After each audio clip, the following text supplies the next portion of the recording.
What are those?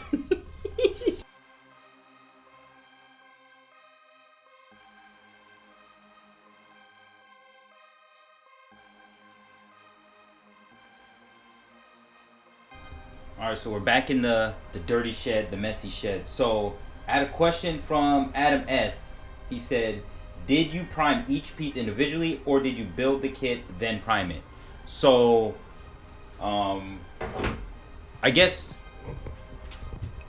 should I start this? Alright, so I did it both ways. Okay, so I did it the first way, which is sort of what you're asking, is did I piece it together? Well, what piece it meaning, like the hip joints or the foot or the leg, I kind of separated what I can. I separated everything that doesn't literally like snap together, is what I pulled off. So I did that and primed it, but the problem is when you get to like, say the leg, you can see on here, because it's a moving part, it's gonna hide a lot of stuff. So I feel like you tend to use a lot more paint because, you know what I mean, you spray it one way and then you gotta bend the leg and then you gotta spray it again. You gotta make sure you get all the cracks and everything like that. And depending on what model it is,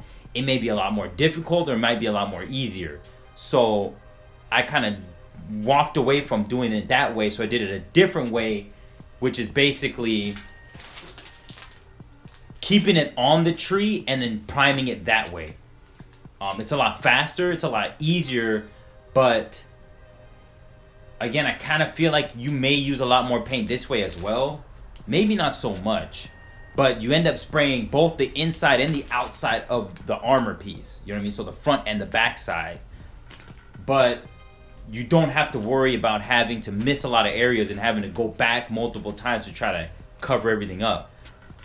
If you're the type of person that wants to keep the inner frame the same color, you can tape it off, mask it, cover it with a bag or whatever. If it's connected to a colored one, a colored sprue, and spray it that way, and then you don't have to get the inner frame. Then you can ink it or do what you got to do. But the way I did it with the second revise, the blue frame, I just sprayed everything and then repainted everything. That's basically how I did it. It was a lot easier that way. It was a lot faster. But the problem with this way is that when you cut the pieces out and you sand down the nubs, then you're missing that primer in that area. So I've never ran into issues doing it that way. I've never had issues where the paint like rubs off or anything. It seems okay because you're sanding it, so it has that. It's not smooth anymore. It has a little bit of texture. It's a little bit hazier. You just got to use a little bit higher grit, not too high where you're adding heavy texture, but enough to where the shiny plastic is pretty much matte or satin color or satin look, shine. I don't know, something, whatever that word is. So that color, so satin or matte. You know what I mean? But still smooth, fairly smooth to the touch. It should be okay. The paint should stick to it fairly well. And yeah, that's pretty much it. I mean, I don't know what else to say for that. I mean, I hopefully answered your question on that. And if I didn't, comment down below. Let me know that I messed up.